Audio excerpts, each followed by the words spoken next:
Hello friends, very good morning. So ఇవాళ editorial start చేసే ముందు మీ అందరికీ అనౌన్స్మెంట్. చాలామంది ఎడిటోరియల్స్ ఇంగ్లీష్ ఇంప్రూవ్ చేసుకోవాలి, గ్రామర్ ఇంప్రూవ్ చేసుకోవాలి, వొకాబులరీ ఇంప్రూవ్ చేసుకోవాలి, లేకపోతే కాంపిటేటివ్ ఎగ్జామ్స్కి ఎడిటోరియల్స్ చదవడం అనేది ఇంపార్టెంట్ అనే ఉద్దేశంతో చదువుతూ ఉంటారు. సో దాంట్లో డిఫికల్టీ ఫేస్ చేస్తున్న వాళ్ళు అనాలిసిస్ అనేది చూడడం జరుగుతూ ఉంటుంది. సో మీకోసం there is a separate English course. Editorial analysis ఎప్పటిలాగే మీకు యూట్యూబ్లో కంటిన్యూ అవుతుంది. సెపరేట్గా మీకు ఇంగ్లీష్ ఇంకా ఇంప్రూవ్ చేసుకోవాలి, మీరు బ్యాంక్ ఎగ్జామ్స్ ప్రిపేర్ అవుతున్నా, సీజీఎల్ ప్రిపేర్ అవుతున్నా, ఆర్బీఐ ప్రిపేర్ అవుతున్నా, యూపీఎస్సీ సీసాట్ కావచ్చు, ఎనీ కాంపిటేటివ్ ఎగ్జామ్, ఎస్ఐ కావచ్చు, ఏ కాంపిటేటివ్ ఎగ్జామ్ మీరు ప్రిపేర్ అవుతున్నా సరే ఉపయోగపడేలాగా అన్ని అంశాలని కవర్ చేస్తూ ప్రిలిమ్స్ మెయిన్స్ లెవెల్ కూడా కవర్ చేస్తూ ఈ క్లాసెస్ అనేవి వెళ్తాయి. దీనికి ఫీజు కేవలం 2000 రూపీస్ మాత్రమే. రాత్రి 7 గంటలకి మండే నుంచి ఫ్రైడే వరకు, మండే టు ఫ్రైడే నైట్ 7 పిఎంకి లైవ్ క్లాస్ అనేది ఉంటుంది. ఈ నెంబర్కి మీరు కాల్ చేసి జాయిన్ కావచ్చు. అండ్ ఈ ఫీజు వచ్చేసి 1st ఆగస్ట్ నుంచి 3000 కింద రివిజన్ జరుగుతుంది. So who ever wants to join before 31st July. That's about it. So let's begin today's editorial. Title ఏం చెప్తుంది ఇవాళ? Sensitive and precise. సెన్సిటివ్ అంటే ఎదుటి వాళ్ళ ఫీలింగ్స్ని అర్థం చేసుకునేది సెన్సిటివ్. చిన్న చిన్న అంశాలను కూడా పరిగణలోకి తీసుకునేది సెన్సిటివ్. ప్రిసైజ్ అంటే ఎగ్జాక్ట్ అని, ప్రతి చిన్న విషయంలో అక్యురేట్ అని, ఎగ్జాక్ట్ అని మీనింగ్ వస్తుంది. ఇలా ఉండాలి, ఒక చట్టం అనేది సెన్సిటివ్గా ఉండాలి అండ్ ప్రిసైజ్గా కరెక్ట్గా ఉండాలి అనేది ఉద్దేశం. ఇది ఒక పర్టికులర్ బిల్ గురించి మాట్లాడుతూ ఈ టైటిల్ తీసుకొచ్చారు. డీటెయిల్స్లోకి వెళ్దాం. Trafficking needs a wholesome approach that is cognizant of the causative factors. Trafficking అంటే అర్థం ఏంటి? ఇల్లీగల్ ట్రేడ్ని మనం ట్రాఫికింగ్ అంటారు. డ్రగ్ ట్రాఫికింగ్ అన్నారు అనుకోండి, డ్రగ్స్ని ట్రేడ్ చేయడం, అమ్మడం, ఒక చోట నుంచి ఇంకో చోటకి మూవ్ చేయడం, బిజినెస్ చేయడం. హ్యూమన్ ట్రాఫికింగ్ అంటే మనుషుల్ని అమ్మేయడం. అలాగే యానిమల్ ట్రాఫికింగ్ అంటే మనకి చూడండి, ఇప్పుడు ఏనుగుల యొక్క దంతాలు ఇట్లాంటివి, పులి చర్మాలు ఇలాంటివి చేయడం. Illegal, something that is illegal ఆస్పెక్ట్స్లో ట్రేడ్ చేసే వాటన్నిటిని కూడా మనం ట్రాఫికింగ్ కింద తీసుకొస్తాం. అయితే స్పెసిఫికల్గా హ్యూమన్ ట్రాఫికింగ్ సంబంధించి ఒక బిల్లు తీసుకొస్తాను. అంటే చాలా మంది అమ్మాయిల్ని దుబాయ్ షేకులకి అమ్మేయడం అని, అరబ్ షేకులకి అమ్మేయడం అని మనం చూస్తూ ఉంటాం. బ్రోతల్ హౌస్లో బలవంతంగా వాళ్ళని పెట్టడం చూస్తూ ఉంటాం. చిన్న పిల్లల్ని లేబర్ కింద అమ్మేయడాలు చూస్తూ ఉంటాం. ఇలాంటివన్నీ ట్రాఫికింగ్ కిందకి వస్తాయి. ఈ ట్రాఫికింగ్ ని మనం సార్ట్అవుట్ చేయాలి అంటే we need a wholesome approach. Wholesome అంటే something that makes you healthy, అంటే అన్ని అంశాలని పరిగణలోకి తీసుకొని మనల్ని ఇంప్రూవ్ చేసేదాన్ని హోల్సమ్ అప్రోచ్ అంటారు. And approach that is cognizant of అంటే that is informed of the causative factors. Causative factors అంటే ఏంటి? ట్రాఫికింగ్ జరగడానికి, యథేచ్ఛగా ట్రాఫికింగ్ జరగడానికి గల కారణాలు ఏంటి? వాటిని కాజేటివ్ ఫ్యాక్టర్స్ అంటాం. కాజ్ చేసేవి, కారణం కలిగించడానికి కారణాలు ఏంటి? వీటన్నిటి మీద అవగాహన ఉన్న, కాగ్నిజెంట్ ఆఫ్ అంటే if you are cognizant of something, that means you have information about it. So if you are cognizant of causative factors, that you know what causes trafficking, ఏ కారణాల వల్ల ట్రాఫికింగ్ అనేది పెరిగిపోతుంది అనే విషయాల మీద పూర్తి స్థాయి అవగాహన ఉండే ఒక అప్రోచ్, హోల్సమ్ అప్రోచ్ అనేది కావాలి ట్రాఫికింగ్ అరికట్టాలంటే. హోల్సమ్ అంటే something that betters you, something that is intended to be A better version is called wholesome, right? ఇంకా మంచిగా చేసేదని అర్థం. Undoubtedly trafficking is a pernicious offence. Pernicious అంటే కాజింగ్ హార్మ్ఫుల్, డేంజరస్, హాని కలిగించే అఫెన్స్. అఫెన్స్ అంటే నేరం. One that societies and governments must have zero tolerance for. ఇటువంటి offence పట్ల సొసైటీకి మరియు గవర్నమెంట్స్కి ఎటువంటి టాలరెన్స్ ఉండకూడదు. ఇది క్షమించరాని నేరం, క్షమాపణ అర్హం కాని నేరం ఇది. అండ్ యట్ అయినప్పటికీ handling the offence of trafficking needs precision. ఇలాంటి అఫెన్స్ ని హ్యాండిల్ చేయడానికి ఏం కావాలి? అక్యురసీ కావాలి, ప్రిసిషన్ కావాలి. ఎగ్జాక్ట్గా ఏ పాయింట్, దేని వల్ల ట్రాఫికింగ్ జరుగుతుంది అని చెప్పి ఐడెంటిఫై చేసి దాన్ని సార్ట్అవుట్ చేయడానికి ప్రయత్నించాలి. పోవర్టీ వల్ల కూడా ట్రాఫికింగ్ జరుగుతుంది. పేదరికం వల్ల కూడా ఇష్టం లేకుండా ప్రజలు ఇటువంటి ఇల్లీగల్ యాక్టివిటీస్లో ఇన్వాల్వ్ అయ్యే అవకాశం ఉంటుంది. రకరకాల కారణాలు ఉంటాయి. మనం సోర్స్ని ఐడెంటిఫై చేసి, మూలం ఐడెంటిఫై చేసి దాన్ని సాల్వ్ చేయడానికి ప్రయత్నం చేయాలి. అందుకే దీనికి ఏం కావాలి? ప్రెసిషన్ కావాలి, not a sledge hammer. Sledge hammer అంటే ఒక సుత్తి అని. అంటే ఇక్కడ మీనింగ్ సుత్తి అని కాదు. ఏదన్నా ఒక అంశాన్ని ప్రెసిషన్తో అంటే యాక్యురేట్గా డీల్ చేయకుండా బలవంతంగా ఫోర్స్ఫుల్గా డీల్ చేస్తే అప్పుడు యూజింగ్ స్లెడ్జ్ హ్యామర్ అంటారు. ఏదో సుత్తితో కొట్టినట్టు బలవంతంగా ఫోర్స్ఫుల్గా హ్యాండిల్ చేస్తున్నారు, సెన్సిటివ్గా ప్రెసైజ్గా హ్యాండిల్ చేయాల్సిన అంశం ఇది అని అర్థం అనమాట. అర్థమైందా? Using sledge hammer means dealing with a situation in a forceful వేలో డీల్ చేయడం అని అర్థం. సుత్తితో కొట్టడం అని కాదు, ఇక్కడ ఆ సెన్స్లో ఉపయోగించారు. In its current form, present అది ఉన్న ఫామ్లో, the draft trafficking in persons prevention, care and rehabilitation bill 2021 seems to be lacking in nuance, even if well intentioned, to stamp out exploitative trafficking. Exploitative trafficking అంటే అర్థం ఏంటి? మనల్ని exploit చేస్తూ సాగే ఈ ట్రేడ్, ఇల్లీగల్ ట్రేడ్ మనం ఏమంటాం? Exploitative trafficking అంటాం. ఎక్స్ప్లాయిట్ చేయడం అంటే ఎదుటి వాళ్ళని విపరీతంగా ఉపయోగించేసుకోవడం. ఫర్ ఎగ్జాంపుల్, ఒక అతనికి ఉద్యోగం లేదు, మీరు ఉద్యోగం ఇస్తాను అని చెప్పి ఒక అతి తక్కువ ఇన్కమ్, అతి తక్కువ శాలరీ ఇచ్చి రోజంతా పని చేయించారు అనుకోండి, దట్ ఈస్ ఎక్స్ప్లాయిటేషన్. అలాగే ఒకడు కష్టంలో ఉన్నాడు, అవసరంలో ఉన్నాడు అనుకోండి, అవసరాన్ని నేను సార్ట్ అవుట్ చేస్తాను అని చెప్పి వాళ్ళకి ఇష్టం లేని పనుల్లో బలవంతంగా పెట్టించేయడం ట్రాఫికింగ్. ఇలాంటివి అనమాట. స్టాంప్ అవుట్ అంటే దాన్ని ఆపడం, రిమూవ్ చేయడం. ఇలాంటి ఎక్స్ప్లాయిటేటివ్ ట్రాఫికింగ్ని రిమూవ్ చేయడానికి, స్టాంప్ అవుట్ చేయడానికి, ఆపడానికి తీసుకొచ్చిన బిల్ ఇది. అయితే ఈ bill even if well intentioned, ఉద్దేశం మంచిదే, అందులో డౌట్స్ లేవు, కానీ it seems to be lacking in nuance. ఇక్కడ న్యూయాన్స్ అంటే మీనింగ్ మీకు ఎలా వస్తుందంటే గ్రేస్నెస్ అని ఒక మీనింగ్ తీసుకోవచ్చు, రిఫైన్మెంట్ అనే మీనింగ్ బెటర్గా పెడుతుంది. అంటే ఒక బిల్ అనేది బ్రాడ్గా ఇది వస్తే ఈ కేసు పెట్టేయండి, ఈ కేసు పెడితే ఇంత శిక్ష వేస్తా అంటే పెద్ద పెద్ద శిక్షలు విధించేసేలాగా బిల్లు రాసేసారు తప్పితే, న్యూయాన్స్ అంటే అర్థం అంటే రిఫైన్డ్గా ఆలోచించలేదు. అంటే ఒక ప్రాబ్లమ్ని సాల్వ్ చేయడానికి ఒక్క పనిష్మెంట్ విధిస్తే సరిపోతుందా? పనిష్మెంట్ పెద్దదని పెట్టేస్తే ప్రాబ్లం సాల్వ్ అయిపోతుందా? అవ్వదు. ఆ సమస్య యొక్క మూలాలను ఐడెంటిఫై చేసి అవి ఎందుకు వస్తున్నాయి, సమస్య ఎందుకు ఉత్పన్నమవుతుంది అనే విషయం మీద పరిశోధన చేసి అక్కడ సార్ట్ అవుట్ చేయడానికి ప్రయత్నం చేయాలి. అలా చేస్తే అప్పుడు ఏమనేవాళ్ళం? న్యూయాన్స్డ్ అనేవాళ్ళు.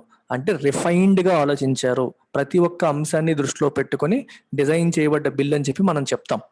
అలా ఈ పర్టికులర్ బిల్కి వచ్చేసరికి ఇట్ ల్యాక్స్ న్యూయాన్స్, అంటే రిఫైన్మెంట్ లేదు, ఏదో బండగా చేసేసారు తప్పితే ఒక రిఫైన్మెంట్ లేదు. బ్రాడ్ లెవెల్లో పనిష్మెంట్లు విధించుకుంటూ వెళ్ళిపోయారు తప్పితే రిఫైన్డ్గా ప్రతి చిన్న అంశాన్ని పరిగణనలోకి తీసుకొని వెళ్ళలేదు. న్యూయాన్స్ అనే పదం, సటిల్ అనే పదం మీకు చాలాసార్లు వస్తూ ఉంటుంది. వీటిని సరిగ్గా అర్థం చేసుకోవాలి. ఒక సింగిల్ వర్డ్లో చెప్పడం, న్యూయాన్స్, సటిలిటీ, రెండింటికి సిమిలర్ మీనింగ్ వస్తుంది. సో ఈ రెండింటికి మీనింగ్ ఏంటంటే రిఫైన్నెస్, రిఫైన్మెంట్, గ్రేస్ అని అర్థం. సావిత్రి గారిని గుర్తుపెట్టుకోండి, మీరు ఎప్పుడు మర్చిపోరు. సావిత్రి గారి ఫేషియల్ ఎక్స్ప్రెషన్స్లో న్యూయాన్స్ ఉంటుంది, రిఫైన్మెంట్ ఉంటుంది. ఏదో ఏడ్చారంటే బండగా ఏడ్చేసి ఏదో బలవంతంగా ఏడుస్తున్నట్టుగా ఆ న్యాచురల్ లుక్ ఉండదు చాలా మంది యాక్టర్స్లో. కానీ సావిత్రి గారు యాక్షన్ చేసినప్పుడు ఆ చిన్న చిన్న కళ్ళ కదలికలు అన్నీ కూడా చాలా న్యూయాన్స్డ్గా వస్తాయి, సటిల్గా వస్తాయి అన్నమాట. సో సటిలిటీ ఆర్ న్యూయాన్స్ అంటే మీనింగ్ ఏంటంటే కన్సిడరింగ్ ఎవ్రీ మైన్యూట్ ఆస్పెక్ట్ అని అర్థం. రిఫైన్డ్గా with a lot of grace. Chiranjeevi గారు డ్యాన్స్ చేసినప్పుడు కూడా చాలా మంచి గ్రేస్ ఉంటుంది. అంటే ప్రతి ఒక్క స్టెప్లో, కళ్ళల్లో, ఎక్స్ప్రెషన్లో, బాడీ మూమెంట్లో యు సీ దట్ గ్రేస్. కొంతమంది డ్యాన్స్ చేస్తే డ్యాన్స్ వేస్తున్నారు తప్పితే ఆ గ్రేస్ ఉండదు. ఆ గ్రేస్ అని మనం ఏదైతే అంటామో దాన్ని మీరు న్యూయాన్స్ అని చెప్పి అర్థం చేసుకోవచ్చు. అంటే నేను ఎగ్జాంపుల్స్ ఎందుకు ఇస్తానంటే ఈ పదం మీరు అర్థం చేసుకోవాలి. మరి బిల్లు విషయంలో ఎలా అర్థం చేసుకోవాలి? ప్రతి మైన్యూట్ ఆస్పెక్ట్ని దృష్టిలో పెట్టుకుని తయారు చేయబడితే అప్పుడు న్యూయాన్స్ ఉన్నట్టు, అది లేదు కాబట్టే ల్యాకింగ్ ఇన్ న్యూయాన్స్ అని చెప్పి అన్నారు. The bill which will shortly be introduced in parliament AIIMS at, చూడండి ఎయిమ్ ఎట్ ఇలా వస్తుందన్నమాట, aims at preventing and countering trafficking in persons, particularly women and children, to provide for care, ఇంకా AIIMS at preventing and countering trafficking in persons, అంటే trafficking ని prevent చేయడానికి, counter చేయడానికి, దాన్ని ఎదుర్కోవడానికి, మరియు ఎస్పెషల్లీ ఎవరు? Women, children. ఎక్కువగా ఉమెన్, చిల్డ్రన్ విషయంలోనే ట్రాఫికింగ్ జరుగుతుంది. And to provide for care, protection and rehabilitation to the victims అంటే బాధితులు, ఎవరైతే బాధితులు ఉన్నారో, సఫర్ అవుతున్నారో దీనివల్ల, వాళ్ళకి కేర్, ప్రొటెక్షన్ మరియు రీహాబిలిటేషన్ అంటే పునరావాసం కూడా కల్పించడం కూడా ఈ బిల్లు యొక్క ప్రధాన ఉద్దేశం. వైల్ రెస్పెక్టింగ్ దేర్ రైట్స్, వాళ్ళ యొక్క హక్కుల్ని గౌరవిస్తూ, and creating a supportive legal, economic and social environment for them. Legal అంటే చట్టపరంగా వాళ్ళకి ప్రొటెక్షన్ ఉండాలి, చట్టాలు ఉండాలి. ఎకనామిక్, వాళ్ళు ఆర్థికంగా నష్టపోయి ఉంటారు కాబట్టి వాళ్ళకి ఎటువంటి ఏదో రకంగా వాళ్ళు మళ్ళీ నిలదొక్కునే అవకాశం కల్పించాలి. మరియు సోషల్ ఎన్వైరన్మెంట్ అంటే సొసైటీ కూడా వాళ్ళని యాక్సెప్ట్ చేసే పరిస్థితులు కల్పించాలి అనేది దీని యొక్క goal. This is the bill's second iteration. ఇది మొదటిసారి వచ్చింది కాదు. This is the bill's second iteration, రెండవసారి వచ్చింది. మొదటిసారి ఎప్పుడు వచ్చిందంట? 2018లో. It was first passed in లోక్సభలో పాస్ అయింది. But then meandered into nothingness as it was never introduced in the upper house. రాజ్యసభలో పూర్తిగా ప్రవేశపెట్టకుండానే అది శూన్యంలోకి వెళ్ళిపోయింది అని అర్థం. Meandered into nothingness. Meander అంటే వాండర్ ఎట్ ర్యాండమ్ గా వెళ్ళడం, తిరగడం, ఎటు వెళ్ళిందో తెలియకుండా, ఒక డైరెక్షన్ లేకుండా, దేశదెమ్మరు అంటారు చూడండి, గాలికి తిరుగుతున్నాడు అంటాం, దాన్ని మియాండరింగ్ అంటాం. ఒక స్ట్రైట్ పాత్ లో క్లియర్ గా కాకుండా అడ్డదిడ్డంగా నచ్చినట్టు వెళ్తే దాన్ని మియాండరింగ్ అంటాం. మియాండర్డ్ ఇంటూ నథింగ్నెస్ అంటే అడ్డదిడ్డంగా వెళ్తూ అది శూన్యంలోకి వెళ్ళిపోయింది ఈ బిల్లు. 2018లో తీసి, అంటే లోక్సభలో పెడితే అయిపోతుందా? రాజ్యసభలో కూడా ప్రవేశపెట్టి 2 చోట్ల కూడా అప్రూవల్ అయిన తర్వాత ప్రెసిడెంట్ ఎసెంట్ ఇస్తే అప్పుడు అది చట్టం అవుతుంది. అది జరగకుండానే ఆగిపోయింది. ఇప్పుడు దాన్ని ఇంకొంచెం మోడిఫికేషన్స్ చేసి 2018 లో తీసుకొచ్చిన బిల్ ఇంకొంచెం మోడిఫై చేసి మళ్ళీ ప్రవేశపెట్టారనమాట. Notably the bill has expanded the area under coverage to include offences taking place not only within India but also outside it. అయితే ఇండియాలో జరిగే క్రైమ్లు మాత్రమే దీంట్లో కవర్ చేస్తున్నారంటే కాదు. బిల్ ఏం చేసింది? has expanded the area under coverage to include offenses taking place not only within India but also outside it. India బయట జరిగే అఫెన్సెస్ ని కూడా ఇన్క్లూడ్ చేసేలాగా బిల్ యొక్క కవరేజ్ ని ఎక్స్పాండ్ చేశారు. అంటే ఒక ఇండియన్ షిప్ లో ట్రావెల్ చేస్తున్నాడు, ఒక ఇండియన్ ఫ్లైట్ లో ట్రావెల్ చేస్తున్నాడు విదేశాల్లో, అక్కడ జరిగినా సరే మన ఇండియా దాని మీద యాక్షన్ తీసుకోవచ్చు అని అర్థం అనమాట. ఓన్లీ మన దేశ భూభాగంలోనే కాదు. ఇట్ ఎన్విసేజెస్ అంటే imagines the setting up of anti-trafficking committees at the state and national levels to implement the provisions. ఈ provisions ని, బిల్లులో ఉన్న provisions ని ఇంప్లిమెంట్ చేయడానికి నేషనల్ లెవెల్లోనూ మరియు స్టేట్ లెవెల్లో యాంటీ ట్రాఫికింగ్ కమిటీస్ మనం పెట్టాలి అని ఎన్విసాజ్ చేస్తుంది, ఇమాజిన్ చేస్తుంది, విజువలైజ్ చేస్తుంది. ఒకసారి బిల్ యాక్ట్ అయిన తర్వాత the centre will take action to set up a national level anti-trafficking committee and all states will be directed to set up state level anti-trafficking committees. ఎందుకు? ఈ పర్టికులర్ ఈ బిల్లులో ఉన్న ప్రావిజన్స్ ని ఇంప్లిమెంట్ చేయడానికి. When pass అయిన తర్వాత. In the days the bill was up in public domain for comments, civil society activists and legal experts have criticized its various provisions and submitted that an overzealous approach would blur the nuances and an understanding of the contributing factors, including vicious poverty, debt, lack of opportunity, and development schemes missing their mark. So ఇది important sentence ఇది. So ఏదైనా బిల్లుని పార్లమెంట్లో ప్రవేశపెట్టే ముందు ఏం చేస్తారు? కొన్నాళ్ళు పబ్లిక్ డొమైన్లో పెడతారు. ఎందుకు పబ్లిక్ డొమైన్లో పెడతారు? ఎవరైనా మీరు సలహాలు సూచనలు చెప్పొచ్చు అని. సో ఈ బిల్లుని కూడా ఇలాగే పబ్లిక్ డొమైన్లో పెట్టినప్పుడు ఎవరు సలహాలు సూచనలు ఇస్తారు? సివిల్ సొసైటీ అంటే ఎవరు? రకరకాల యాక్టివిస్టులు, హ్యూమన్ రైట్ యాక్టివిస్టులు, డిఫెండర్స్, వీళ్ళందరూ, లాయర్లు, అందరూ కూడా వీళ్ళందరినీ సివిల్ సొసైటీ అని చెప్పి మనం అంటాం. సో లీగల్ ఎక్స్పర్ట్స్ ఏం చేశారు? They have criticized its various provisions. దీంట్లో ఉన్న వేరియస్ ప్రావిజన్స్ ని క్రిటిసైజ్ చేశారు. అండ్ సబ్మిటెడ్, క్రిటిసైజ్ అంటే విమర్శించారు. And submitted that an over zealous approach, చూడండి ఇది జెలస్ కాదు, చాలా మంది కన్ఫ్యూజ్ అయ్యే అవకాశాలు ఉంటాయి. దిస్ ఈజ్ నాట్ జెలస్, ఇది JEALOUS అంటే జెలస్. ఇక్కడ జీల్ అంటే ఎంతూజియాజం, జీల్ అంటే ఉత్సాహం, ఎంతూజియాజం, ఎనర్జీ. ఓవర్ జీలస్ అంటే ఎక్సెసివ్ ఎంతూజియాజం అంటే అత్యుత్సాహంతో కూడిన అప్రోచ్ గవర్నమెంట్ టేకప్ చేస్తోంది. ఇవన్నీ మీకు యాక్ట్లో ఏం చెప్పారనేది ఇక్కడ రాయలేదు, కానీ మీరు ఒకసారి చదివితే యాక్ట్లో ఏంటంటే పెద్ద పెద్ద పనిష్మెంట్లు చెప్పింది. ఇండియా బయట ఉన్న వాళ్ళకు కూడా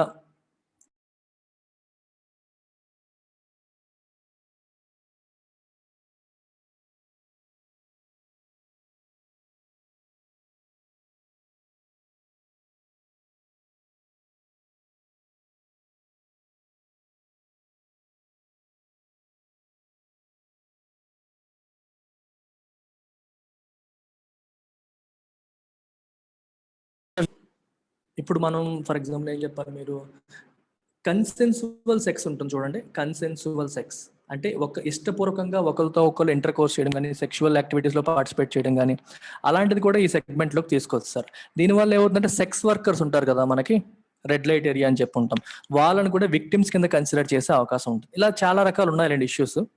సో ఓవర్ జీలస్ అప్రోచ్ తో వీళ్ళు వెళ్ళారు. ఇలా వెళ్ళడం వల్ల ఏమవుతుంది, వుడ్ బ్లర్ ది న్యూయాన్సెస్. దానివల్ల మైన్యూట్ అండ్ ఇంపార్టెంట్ ఆస్పెక్ట్స్ ని మనం పట్టించుకోకుండా అది బ్లర్ అయిపోయే అవకాశం ఉంటుంది. అవి విజన్ లోకి రావు.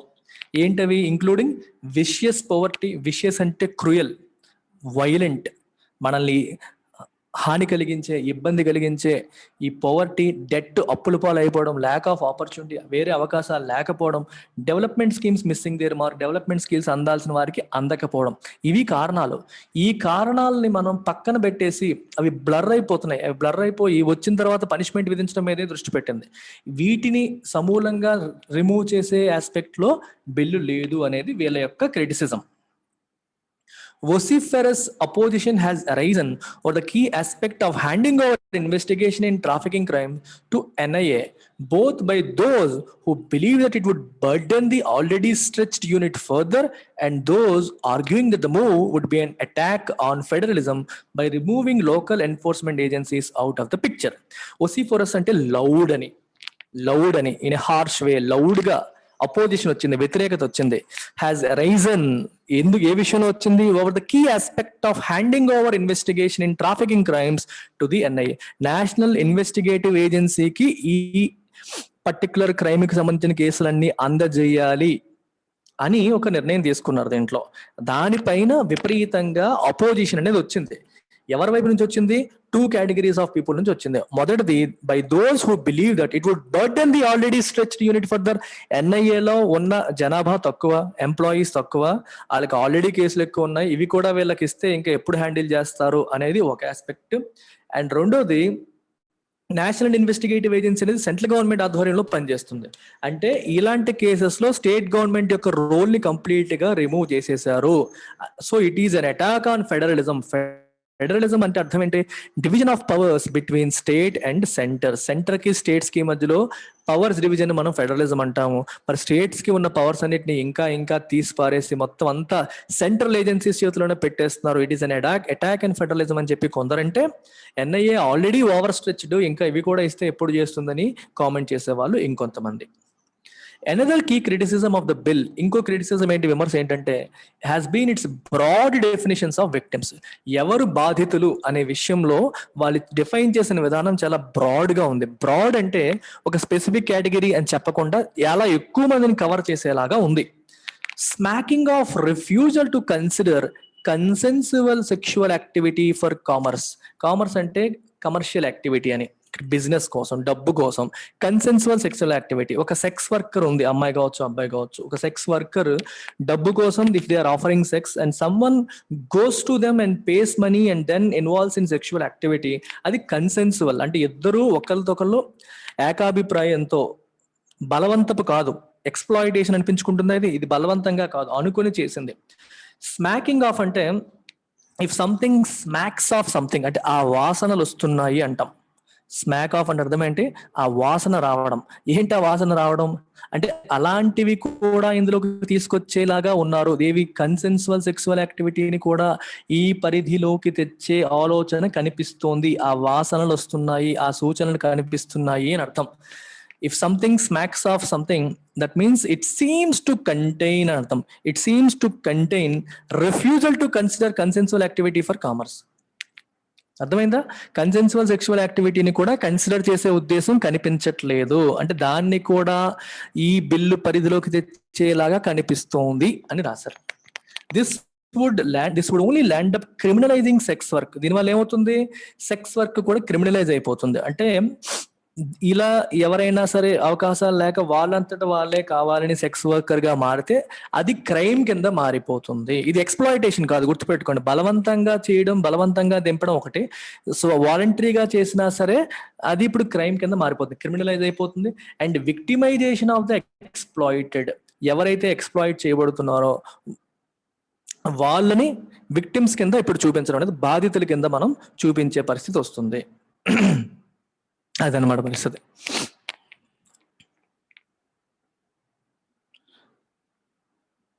Bringing pornography into the definition of sexual exploitation would not allow even for any adult consumption of non-exploitative consensual material. Adults అంటే ఒక పర్టికులర్ ఏజ్ వచ్చిన వాళ్ళు పోర్నోగ్రఫీ వాచ్ చేశారు అనుకోండి, మామూలుగా అది నాన్ ఎక్స్‌ప్లాయిటేటివ్. అది ఎవరినో మీరు డైరెక్ట్‌గా వెళ్ళి వాళ్ళని బలవంతంగా రేప్ చేసి, మర్డర్ చేసి, వాళ్ళని ట్రాఫికింగ్ చేసేది కాదు. నీ ఓన్‌గా అది ఎవరిని ఎక్స్‌ప్లాయిట్ చేయకుండా you are consuming adult material, adult content మీరు చూస్తున్నారు. అండ్ కన్సెన్సువల్, మీ యొక్క ఇష్టంతో, ఇష్టపూర్వకంగా మీరు చేస్తున్నారు. ఇప్పుడు దాన్ని కూడా ఈ సెక్షువల్ ఎక్స్‌ప్లాయిటేషన్ అనే డెఫినేషన్ లోకి తీసుకొచ్చారు అనుకోండి, అప్పుడు ఒక అడల్ట్ కూడా దాన్ని చూసే అవకాశం ఉండదు. సో అంటే చూసే అవకాశం ఉండడం కాదు, అలా చూసినా సరే నేరం కింద వెళ్ళిపోతుంది, అది కూడా క్రైమ్ కింద మారిపోతుంది. అందుకే అంటున్నారు డెఫినేషన్ అనేది చాలా బ్రాడ్ గా ఉంది. సెక్స్ వర్క్ వెళ్ళిపోతుంది అందులోకి, అండ్ పోర్నోగ్రఫీ వాచ్ చేయడం కూడా అందులోకి వెళ్ళిపోయే అవకాశాలు ఉన్నాయి అని చెప్పి చెప్తున్నారు. Reporting of offences has been made mandatory with penalties for non-reporting, but those with an understanding of the tortuous processes point to the fact that victims often do not want a complaint to be recorded. ఒక తప్పు జరుగుతుంది అని తెలిసినప్పుడు report చేయాలి, report చేయడం mandatory అని చెప్పారు. And ఒకవేళ మీరు తప్పు జరుగుతుందని తెలిసినా కూడా రిపోర్ట్ చేయకపోతే మీకు పెనాల్టీలు విధిస్తామని చెప్పి ఈ చట్టంలో రాశారు. కానీ ఇలాంటి కేసెస్లో టార్చువస్ అంటే అర్థం ఏంటంటే ఒక కాంప్లెక్స్ అండ్ డిఫికల్ట్ అని అర్థం. ఎవరికైతే ఇలాంటి పర్టికులర్ కేసెస్లో ఉన్న ప్రాసెస్ల గురించి అవగాహన ఉందో, these processes are quite complex and difficult. వాళ్ళు ఏమంటారు, point to the fact that victims often do not want a complaint to be recorded. చాలా మంది ఈ విషయం మీద కంప్లైంట్ రికార్డ్ అవ్వడానికి ఇష్టపడరు, బాధితులే వాళ్ళే ఇష్టపడరు. ఎందుకు మన నలుగురు దగ్గర గోల అయిపోతాము, అందరూ మన గురించి మాట్లాడేసుకుంటారనే భయానికి ఈ పోలీస్ స్టేషన్ లో రిపోర్ట్ చేయొద్దు, కంప్లైంట్ ఇవ్వద్దు అని విక్టిమ్సే అంటారు. సో మరి విక్టిమ్స్ వద్దు అని చెప్పినప్పుడు ఆ పక్కన వ్యక్తి ఇవ్వడం మానేశాడు అనుకోండి, అయినా సరే వీళ్ళేమో నువ్వు తెలుసు నువ్వు రిపోర్ట్ చేయలేదు కాబట్టి తప్పు, నీకు పెనాల్టీ పడుతుందని చెప్పి చట్టం అంటుంది. So that's where the whole problem is. The mention of the death penalty for various forms of aggravated trafficking offences needs to be flagged to. Death penalty కూడా మెన్షన్ చేశారు. అగ్రవేటెడ్ అంటే వాళ్ళ చావుకి కారణమైన, లేకపోతే వాళ్ళ యొక్క ఆర్గాన్స్ రిమూవ్ అయిపోయేలాగా, వాళ్ళ మీద యాసిడ్ అటాక్ జరిగేలాగా, కొంచెం అగ్రవేట్ అంటే ఒక సిచ్యువేషన్ ఇంకా వర్సన్ అయిపోవడం, అంటే మామూలు ట్రాఫికింగ్ కాకుండా ఇంకా నెక్స్ట్ లెవెల్లో అగ్రెసివ్ గా జరిగిన యాక్టివిటీస్ లో ఎవరైనా పార్టిసిపేట్ చేస్తే వాళ్ళకి డెత్ పెనాల్టీ కూడా విధించే అవకాశం ఉందని చెప్పి మెన్షన్ చేశారు. అది కూడా that also needs to be flagged, దాన్ని కూడా మార్క్ చేయాలి. అంటే డెత్ పెనాల్టీ ఊరికే అన్ని చోట్ల ఇవ్వకూడదు. జనరల్ గా హ్యూమన్ రైట్ యాక్టివిస్టులు డెత్ పెనాల్టీని రిమూవ్ చేసేయాలంటారు. ప్రాణాలు తీసే హక్కు ఉండదు మనకి. రీహాబిలిటేషన్, ఎవరికైనా శిక్ష విధించడం యొక్క ఆబ్జెక్టివ్ ఏంటి, పనిష్మెంట్ యొక్క ఆబ్జెక్టివ్ ఏంటి, అతన్ని మార్చడం అనేది మన ఆబ్జెక్టివ్. ప్రాణాలు తీయకూడదు అని చెప్పి చాలా మంది అంటూ ఉంటారు. సో ఆ యాంగిల్లో ఇది కూడా రాశారు. The government would do well to scan and incorporate the responses to its bill in order to ensure that the fence does not eat the crop. అంటే కంచే చేను మేసే పరిస్థితి రాకుండా బిల్ ఎందుకు తీసుకొచ్చారు మీరు? ట్రాఫికింగ్ ని కంప్లీట్ గా రిమూవ్ చేయడానికి, ట్రాఫికింగ్ ఉన్న ప్రాబ్లమ్స్ అని, ఎందుకు ట్రాఫికింగ్ వస్తుంది అని ఐడెంటిఫై చేసి ప్రాబ్లమ్స్ లేకుండా చేయగలిగితే ట్రాఫికింగ్ అదుపు చేయగలుగుతాం. కానీ ప్రాబ్లమ్స్ మీద దృష్టి పెట్టకుండా ఓన్లీ పనిష్మెంట్ మీద మాత్రమే దృష్టి పెడుతూ మీరు బిల్లు తీసుకొచ్చినప్పుడు ప్రాబ్లం అనేది సార్ట్ అవుట్ అవ్వదు కదా, ఇంకా పెరిగిపోయే అవకాశం ఉంటుంది. ఎప్పుడైతే ప్రాబ్లం పెరిగిపోయే అవకాశం ఉంటుందో, అంటే బిల్లు వల్ల ప్రాబ్లం సార్ట్ అవుట్ అవ్వకుండా ఇంకా పెరిగిపోయే పరిస్థితి వచ్చింది అనుకోండి, మరి కంచె ఎందుకు వేస్తారు? చేనుని కాపాడడానికి. మరి ఆ కంచె చేను మేస్తే ఏదైతే ప్రొడక్టివ్ గా ఉండాలో అదే దాన్ని హార్మ్ చేస్తే అనే సిచ్యువేషన్ తీసుకొచ్చారు. ఈ బిల్ అనేది హ్యూమన్ ట్రాఫికింగ్ ని నిరోధించడం కోసం తీసుకొచ్చింది. అది ఇంకా పెరిగిపోయేలా చేయకూడదు, ప్రాబ్లమ్స్ ఐడెంటిఫై చేసి సాల్వ్ చేయడానికి ట్రై చేయాలి అని అంటున్నారు అనమాట. అందుకని government would do well to scan and incorporate the responses. Civil society ఇచ్చిన రెస్పాన్స్ అన్నిటిని కూడా స్టడీ చేసి వాటిని ఇన్కార్పొరేట్ చేస్తే బాగుంటుంది అని అర్థం. While sexual exploitation and trafficking can be ghastly crimes, అంటే ఘోరమైన నేరాలు.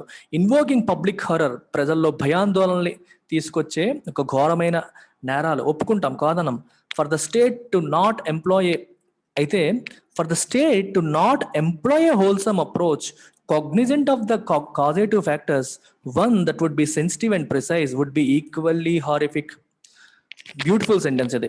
By the sexual exploitation and trafficking and be ghastly crimes invoking public horror, ప్రజల్లో భయాందోళనలు కలిగించే ఒక పెద్ద ఘోరమైన క్రైమ్స్ ఇవి అయినప్పటికీ, ఒక పక్క అయినప్పటికీ కూడా, కానీ గవర్నమెంట్ అనేది ఒక wholesome approach, Cognizant off the causative factors, అర్థమైందా? కాజేటివ్ ఫ్యాక్టర్స్, దేని వల్ల ట్రాఫికింగ్ జరుగుతుందనే అంశాలని పరిగణలోకి తీసుకొని, వాటిని దృష్టిలో పెట్టుకొని, వాటిని రిజాల్వ్ చేసేలాగా ఒక హోల్సమ్ అప్రోచ్ బిల్డ్ చేయకపోతే that would be equally horrific. దానివల్ల ప్రాబ్లమ్స్ ఇంకా పెద్దవి అవుతాయి, అది కూడా హారిఫిక్ గా మారిపోతుంది అని అర్థం.